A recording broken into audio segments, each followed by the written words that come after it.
Bueno, buenos días. Creo que con casi todos me conozco, con los que no mucho gusto, Santiago Benjumea. Vamos a hablar el día de hoy de enfermedad pulmonar obstructiva crónica. Es un tema pues largo, pero en el escenario ambulatorio, que es lo que más nos compete en principio. Ya les diré por qué pienso esto y bueno, en aras también de ser breve. Los objetivos de la charla, entonces, en principio son en quién debemos sospechar EPOC y si debemos tamizar esta entidad, qué estudios iniciales debemos ordenar con el objetivo de tener un diagnóstico, cómo lo vamos a diagnosticar, cómo lo vamos a estratificar, algunas generalidades del tratamiento y un tratamiento individualizado, ya según el perfil de cada uno de los pacientes.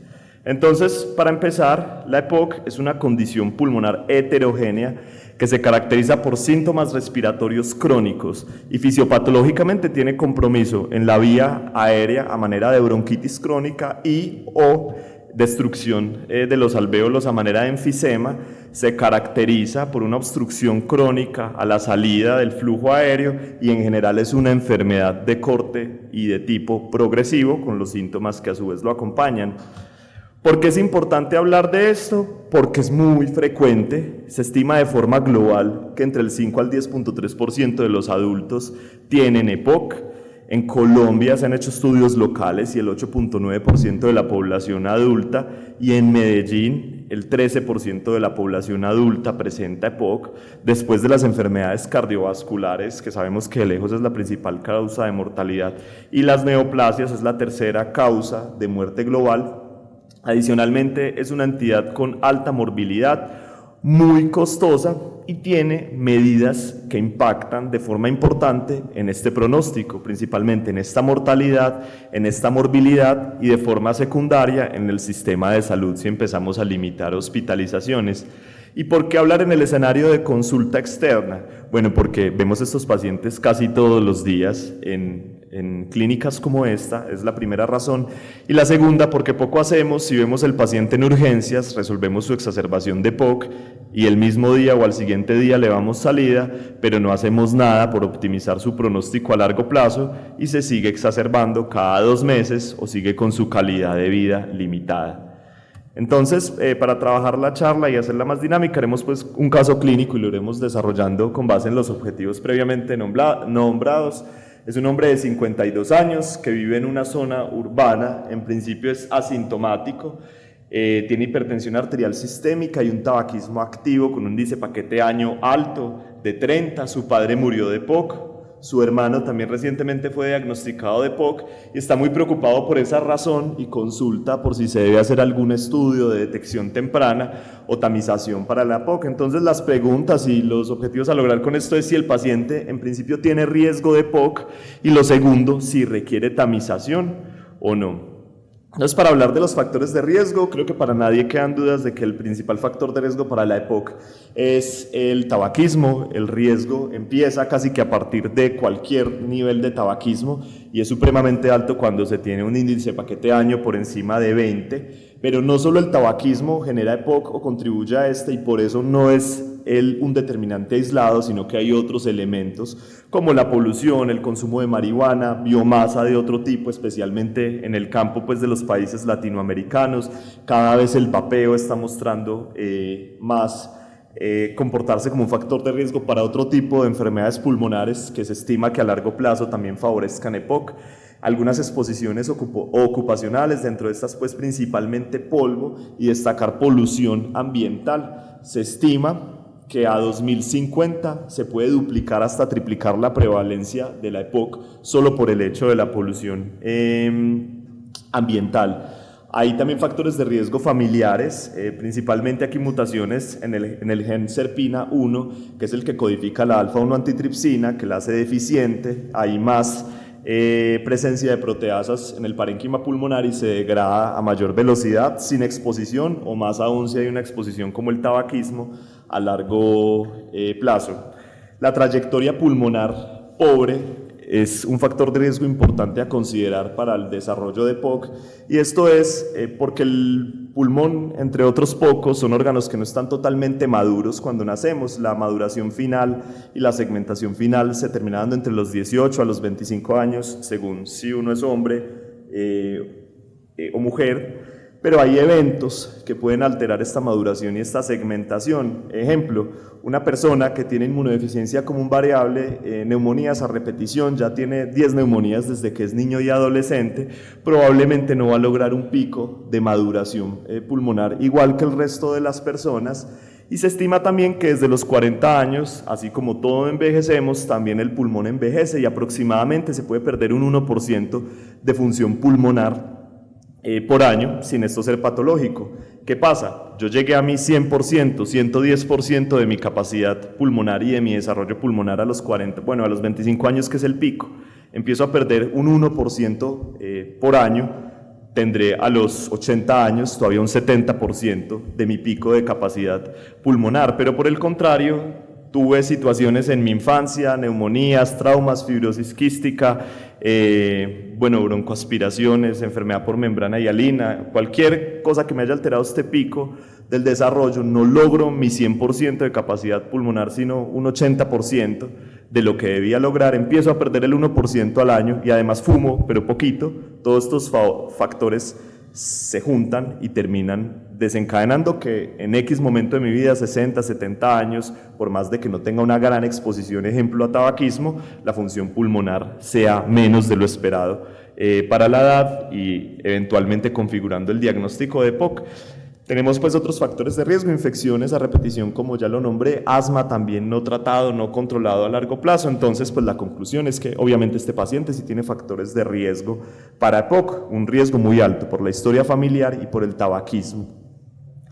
La siguiente pregunta es entonces si vale la pena tamizar la EPOC, y tiene mucho sentido al pensar que es una enfermedad altamente prevalente y que tiene medidas que pueden impactar en su progresión. La cuestión es que los trabajos que se han hecho de forma prospectiva intentando demostrar el beneficio de la tamización rutinaria o a pacientes con factores de riesgo, especialmente en tabaquismo, no ha demostrado que esto impacte en el pronóstico de estos pacientes. Entonces la respuesta es no, no se debe hacer una tamización, no se debe hacer evaluación de rutina con espirometría a los pacientes con tabaquismo y factores de riesgo para EPOC, pero sí que se debe hacer y que es esencial. Uno, prevención. En este paciente, pues ya lo hablaremos ahora en el tratamiento, pero el tabaquismo es la principal medida de prevención que tenemos que hacer. Y dos, detección temprana. Una cosa es este paciente asintomático con tabaquismo y antecedentes familiares, y otra cosa es que ya consulte con algo de disnea o con algunos síntomas respiratorios sutiles. Ya pasaríamos del escenario de la tamización a la detección temprana, que es lo que estaría indicado en estos pacientes. Volviendo al caso clínico, entonces pues este paciente ya tiene 62 años, siguió fumando, ya no tiene un índice paquete de año de 30, sino de 40, y ya reporta síntomas, reporta que tiene tos seca, ocasionalmente expectoración hialina, y adicionalmente al caminar en plano con pocas cuadras debe parar por disnea. Entonces las preguntas son si debemos sospechar EPOC, si requiere algunos estudios y cuáles, y cómo vamos a hacer el diagnóstico. Entonces, sin duda que debemos sospechar EPOC. Como lo nombramos ahorita, el síntoma o la característica cardinal de estos son los síntomas respiratorios crónicos, como disnea, tos, expectoración. Estos síntomas pueden ser fluctuantes y exacerbarse durante episodios de gripas, infecciones o algunos contaminantes. Este paciente pues encaja en esto. Pueden tener episodios de agudización y también sensación de opresión torácica sin enfermedad coronaria. En general son pacientes ya de edad, mínimo 40 a 50 años, a menos de que tengan un componente genético importante. También lo tiene pues el paciente. Exposiciones y factores de riesgo asociadas a EPOC en un paciente con síntomas respiratorios crónicos siempre nos deben hacer pensar en esta entidad. Si el paciente tiene historia familiar fuerte de esta entidad, como es el caso planteado, y si el paciente tiene algunos otros hallazgos clínicos, a pesar de no tener los factores de riesgo importantes para pensar en deficiencia de alfa-1 antitripsina, como son bronquiectasias, enfermedad hepática o que tenga paniculitis. Entonces, pues sin duda que este paciente hay que sospechar EPOC. ¿Qué estudios le debemos ordenar a los pacientes con sospecha de EPOC? Sí o sí. Hemograma. ¿Por qué? Porque nos va a determinar el tratamiento. Los eosinófilos cada vez son un componente más importante del manejo de la EPOC. La hemoglobina también nos puede orientar a otras causas secundarias del mismo. Una radiografía de tórax como mínimo pues por el diagnóstico diferencial, y la espirometría, que es la que en últimas en el contexto clínico apropiado nos va a confirmar la EPOC. Tenemos muchos otros estudios que según el escenario, y ahorita los iremos hablando, podemos ordenar y los tenemos que tener en mente, como los volúmenes pulmonares, la difusión, la capacidad de difusión de CO2, tomografía, péptidos natriuréticos, caminata de 6 minutos y el electrocardiograma y gases arteriales, que los iremos perfilando cada uno de ellos acorde a nuestro diagnóstico diferencial, o si necesitamos hacer algunas medidas terapéuticas que dependen de estos parámetros, como lo veremos pues ahorita en la parte del tratamiento. El diagnóstico entonces se hace en un contexto clínico compatible y con una espirometría pre- y postbroncodilatador. ¿Por qué postbroncodilatador? Porque lo que nos interesa es la relación entre el FEV1 sobre la capacidad vital forzada postbroncodilatación, demostrando una obstrucción que no es reversible a los beta-2 agonistas o a cualquier broncodilatador, y en general siendo inferior esta relación a 0.7. Cuando tenemos esta relación menor a 0.7 y adicionalmente un contexto clínico apropiado, podemos hablar de EPOC en el paciente, un diagnóstico confirmado. Aquí es importante nombrar dos cosas, y una es el paciente en el que tengo alta sospecha de EPOC, pero la espirometría no me da el diagnóstico. Tenemos tres posibilidades. Una, pues que en realidad no tenga EPOC, sino riesgo. Dos, que la espirometría no haya sido realizada en las mejores condiciones, entonces siempre debemos mirar los parámetros técnicos, que es importante ahí, que el FEV1 y la capacidad vital forzada no tengan una variación de más de 150 mililitros entre 3 y el resultado que se seleccione tenga unas curvas apropiadas, y 3, considerar repetir el estudio si esta relación nos da menos de 0.8 y el paciente tiene un contexto clínico pues altamente sugestivo por la posibilidad de falsos negativos, no es un estudio pues con una sensibilidad del 100%. Y otras dos cosas importantes aquí que lo están acuñando en las últimas guías y revisiones son el PREPOC y el PRISM. Que en términos prácticos, ¿qué es pre-EPOC? Un paciente que tiene un ataque con enfisema, tiene tabaquismo, tiene tal vez clínica, pero su espirometría no muestra hallazgos compatibles con EPOC. ¿Y qué es el PRISM? Lo que les pongo pues ahí en las siglas, que en términos prácticos es un paciente que la espirometría no le da una relación menor a 0.7, pero si vemos allá algunos hallazgos sugestivos de que ya hay algo de obstrucción al flujo con los factores de riesgo, ejemplo, un FEV1 disminuido, pero con la relación normal. ¿Qué es importante de estos dos elementos? Que muchos de estos pacientes, no la totalidad, pero sí muchos de estos pacientes van a progresar a EPOC y que todavía no sabemos qué hacer con ellos. ¿Por qué? Porque no hay evidencia terapéutica en este grupo de pacientes, pero la idea sí es ir acuñando el término con el objetivo de que se empiecen a hacer en estudios y ensayos clínicos con fines terapéuticos para saber qué hacer con estos pacientes. Como no hay una evidencia fuerte, lo que hay es recomendaciones de expertos que en términos prácticos lo que sugieren, y pues tiene todo el sustento fisiopatológico y sentido, es pues si quiere use un broncodilatador acorde a los síntomas y a la frecuencia que estos se presenten en el paciente. Volviendo al caso clínico, entonces, bueno, ya habíamos dicho el contexto del paciente, se le ordenaron los estudios, y aquí es importante que la espirometría mostró una relación entre FEV1 y capacidad vital forzada postbroncodilatador de 0.6 y sus eosinófilos estaban en 500. El paciente nunca ha tenido episodios compatibles con exacerbaciones, pero sí tiene una disnea importante. Entonces, ¿cómo clasificaríamos este paciente? ¿Cuál sería el tratamiento en general que le deberíamos dar a él y a la mayoría de los pacientes con EPOC? ¿Y cómo sería el tratamiento individualizado en principio? Entonces, para la clasificación es importante evaluar 3 aspectos principales. El primero de estos es la disnea, o el impacto que está teniendo esta enfermedad en el paciente. Esto es un resumen del CAT, se los pongo porque a veces tendemos a usar más MMRC, que también está bien, pues como lo veremos ahora, pero el CAT permite tener una evaluación multidimensión del paciente y tal vez más precisión en la clasificación y en el tratamiento del mismo, y a la final pues es algo muy corto que pudiéramos hacer en 1 minuto. Simplemente hay que preguntar también por tos, presencia de flemas, cómo se está sintiendo, si ha necesitado broncodilatadores de rescate, si hay opresión torácica, yendo un poco más allá de la disnea del MMRC. Puede tener uno esta tabla a la mano, va sumando lo que, según pues lo que dice el paciente, y si da más de 10, como lo veremos ahorita, es un paciente pues de riesgo. Y MMRC, todos conocemos esta escala. Un MMRC de 0 es prácticamente todo el mundo que no tenga condicionamiento físico, que es presentar disnea con el ejercicio intenso.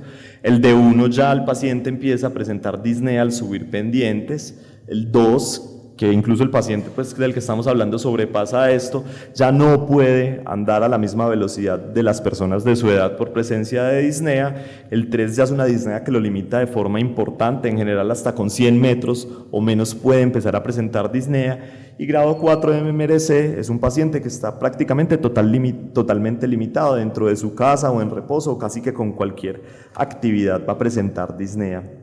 La clasificación entonces la integramos con disnea exacerbaciones y BEF1. El BEF1, pues no lo voy a leer, ahí está la tabla en cómo podemos clasificar según Gold del 1 al 4, y esto es importante por la tablita de al lado, que es más el abordaje de la guía española, en el cual nos proponen pues que un paciente con un BEF1 menos del 50%, ya de entrada se comporta como un paciente de alto riesgo, independientemente de los otros parámetros, como la disnea y las exacerbaciones, aunque es altamente probable que un paciente pues con ese BEF1 por lo menos tenga disnea. Y la propuesta que nos hace la guía Gold desde incluso la de 2023, y por eso también es importante tocar este tema, porque ha venido cambiando, es en clasificar diferente a estos pacientes. Un paciente ya no es Gold A, Gold B, Gold C y Gold D, sino Gold A, el paciente que tiene poca disnea y poco impacto en su calidad de vida, con un MMRC de 0 a 1 y un CAT menor a 10, y que además de eso no se exacerba. El Gold B, que tiene impacto en su calidad de vida, ya sea por MMRC o CAT, pero no se exacerba. Y el Gold E, el paciente que independientemente de cómo esté su calidad de vida, independientemente de cómo esté su disnea, ya que se comportan de forma muy parecida y se ha encontrado que el principal determinante de una próxima exacerbación es que el paciente ya se haya exacerbado previamente, pues es el paciente exacerbador, que se define exacerbador como que tenga 2 exacerbaciones leves o moderadas en el último año, o por lo menos una grave o que requiera hospitalización. El tratamiento en general para estos pacientes... Entonces, como tratamiento general tenemos unas medidas que son supremamente importantes, y mi objetivo pues no es ponerme como a revisar mucha evidencia, pero sí haré unas precisiones respecto a eso, porque a veces se nos pueden pasar por alto las medidas más sencillas y que a la final tienen un impacto importante en estos pacientes. Lo primero para todos los pacientes con EPOC es, si fuman, cese el tabaquismo. Es una medida que ha demostrado disminución de la progresión radiológica, de los síntomas, de las exacerbaciones e incluso de mortalidad, y se cae pues de su propio peso, que si ese es el desencadenante tenemos que suspenderlo. Entonces es importante tratar de cortar con esto, tenerlo presente. Desde la simple consejería para cese del tabaquismo, se han hecho estudios que muestran que explicarle en una consejería breve de 5 minutos al paciente que deje de fumar tiene un NNT de 50, que no es un NNT malo, para lograr que un paciente deje de fumar. Si lo vemos como con más detalle, ejemplo, apixaban versus warfarina en fibrilación auricular, tiene un NNT que ronda más o menos el 290 para un episodio de sangrado, y lo hacemos todos los días, pero a veces de pronto no nos tomamos los 5 minutos de explicarle al paciente. Si está a nuestro alcance, utilizar otras medidas como reemplace de nicotina, bupropión, no remitir al paciente a un programa de toxicología, hacer una tamización para enfermedades psiquiátricas que condicionen también este tabaquismo y remitirlo o impactarlas si es posible. Respecto a la rehabilitación pulmonar, es bien conocido por todos que la rehabilitación pulmonar, principalmente en los pacientes Gold B o más, mejora exacerbaciones y calidad de vida.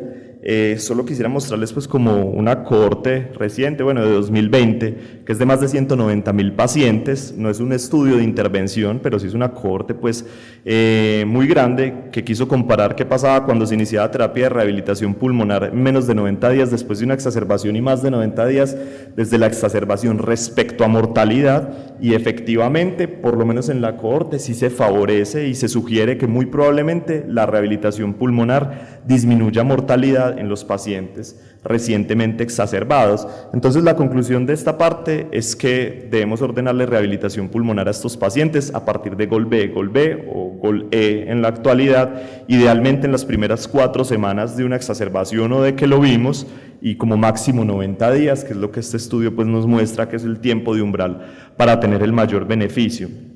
Vacunación, a veces se nos pasa por alto también y por eso la quiero nombrar. Estos son pues, los metaanálisis de Cochrane que hay respecto a la vacunación de influenza, neumococo. La vacunación de influenza debe ser anual, queda pues claramente demostrado que tiene una media de exacerbaciones 37% menos al año estos pacientes y en el mejor de los escenarios hasta el 64% menos de exacerbaciones al año solo con estar vacunándolos con influenza. Lo mismo sucede con la vacunación para neumococo.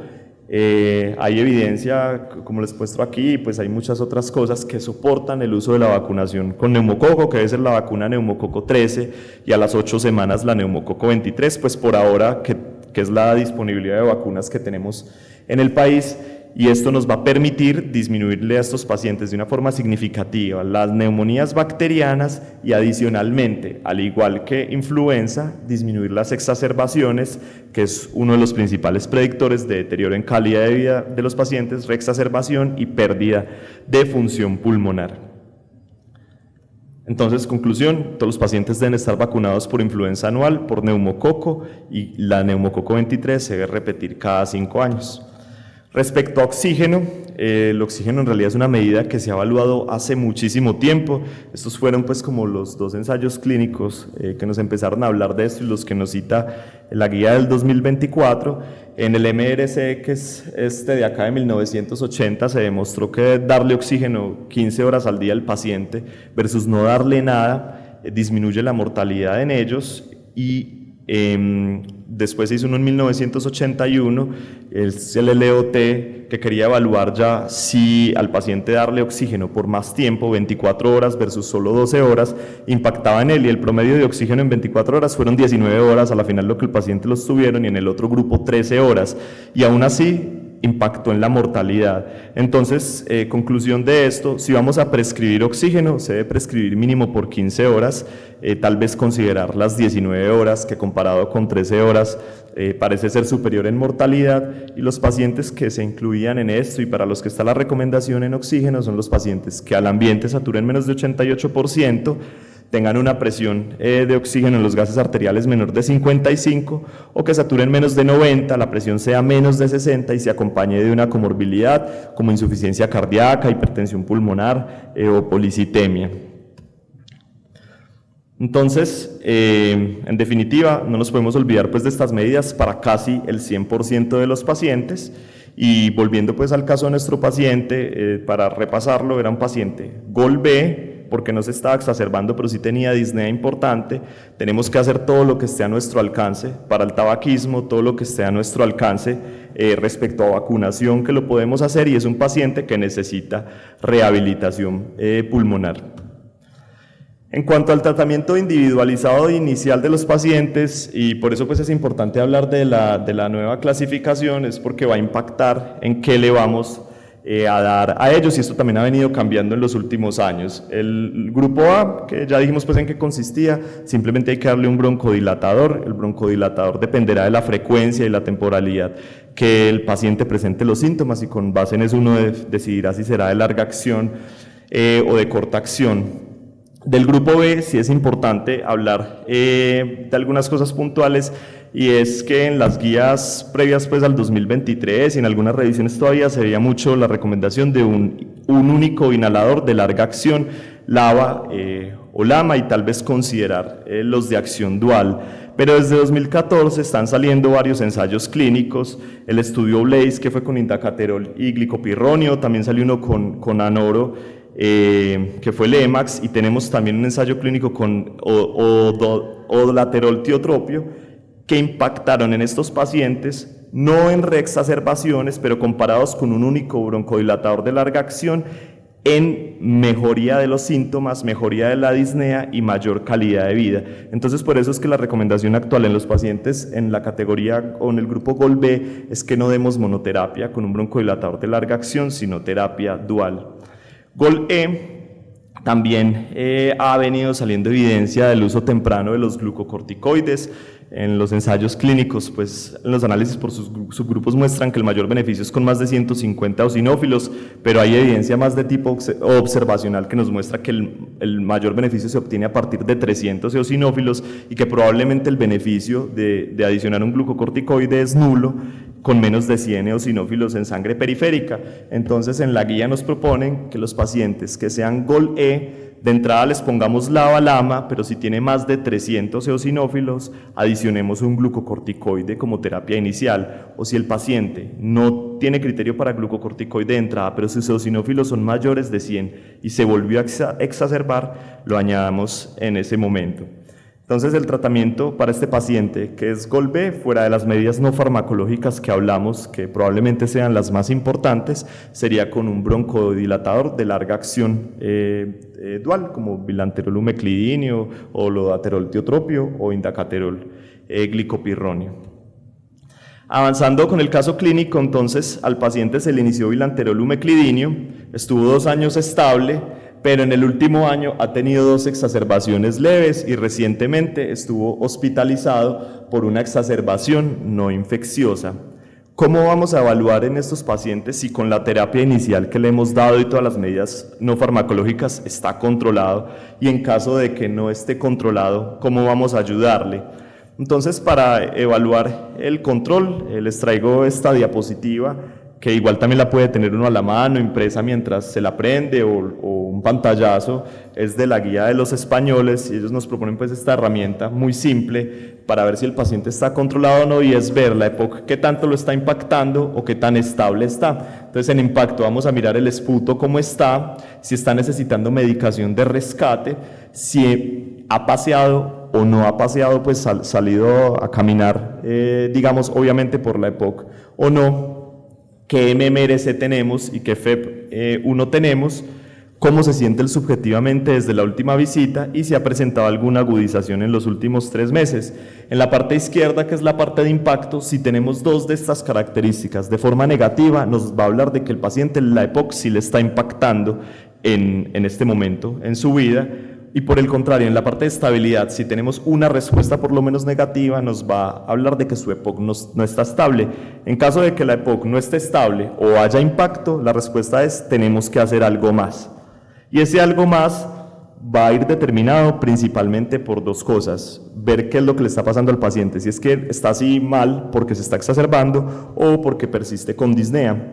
Entonces, si se está exacerbando, tenemos varias alternativas. La alternativa número 1 es, si de entrada no tenía criterio de glucocorticoide y ya lo tiene, pues adicionarle el glucocorticoide. Si no tiene criterio de glucocorticoide o se siguió exacerbando con glucocorticoide, tenemos otras 3 alternativas que debemos utilizarlas, que han demostrado que disminuyen la exacerbación en estos pacientes y a veces también la progresión radiológica y en el deterioro espirométrico de los mismos. Estas son el roflumilast, es un medicamento altamente disponible, está orientado a los pacientes que tienen un fenotipo bronquítico crónico, o sea que expectoran mucho, digamos por definición estricta, más de 3 meses al año por más de 2 años, que tienen un FEP1 menos del 50%. Ha demostrado disminuir las exacerbaciones en estos pacientes. Contraparte, sus efectos adversos. Efectos adversos son principalmente en término digestivo y mucha pérdida de peso. Hasta más del 10% de los pacientes reportan una pérdida de peso inferior al 10% y aproximadamente el 3 al 5% de los pacientes presentan pérdida de peso del más del 10%. Tenemos otra opción que son los mucolíticos. La guía GOLD no hace mucho énfasis en ellos, la guía española sí, incluso lo sugiere y hay evidencia que lo soporta y los tenemos disponibles. Dentro de estos, la acetilcisteína a dosis alta, 600 miligramos cada 12 horas.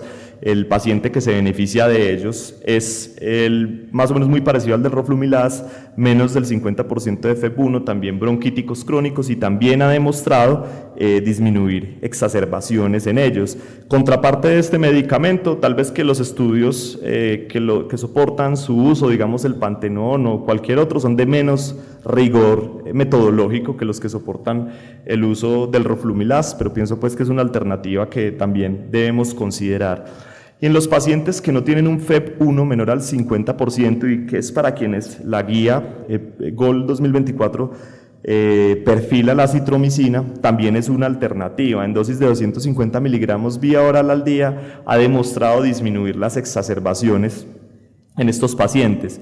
¿Cuál es el problema de la acitromicina? 1, que es hepatotóxica, 2, que eleva el QT y 3, pues que tiene un efecto adverso que se ha demostrado de forma consistente en los ensayos que tiene y que es de alta relevancia para uno, y es la pérdida auditiva. En los pacientes en el grupo de acitromicina tienen un 5% más de frecuencia de pérdida auditiva comparada con los pacientes que no toman acitromicina a largo plazo. Entonces, si decidiéramos usar esta alternativa en los pacientes con un FEV1 mayor del 50%, hay que estar supremamente atentos a estas tres cosas: audiometría, QT y hepatotoxicidad.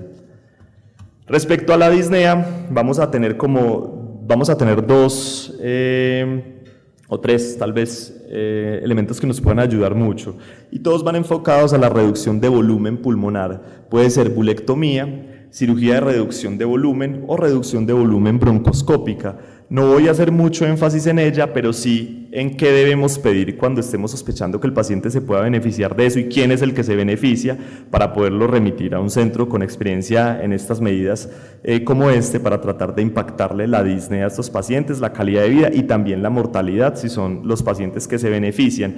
¿Y qué es lo que tenemos que mirar? Disnea, que el paciente no esté controlado por disnea, siga MMRS 3 o 4, el FEV1, se incluye en pacientes menos de 45% de FEV1 con exacerbaciones no en los últimos 3 meses, pero que tenga un FEV1 mayor al 20%. Si tienen un FEV1 menor al 20%, es un grupo de los pacientes a los que le pudiera ir peor, por lo menos con la cirugía. Aquí también entra la difusión de monóxido de carbono, que debe ser mayor al 20%, si es menor al 20%, probablemente no le vaya bien a este paciente en la cirugía, y los volúmenes pulmonares, que entonces sabemos que si estamos considerando estas opciones debemos solicitarlos.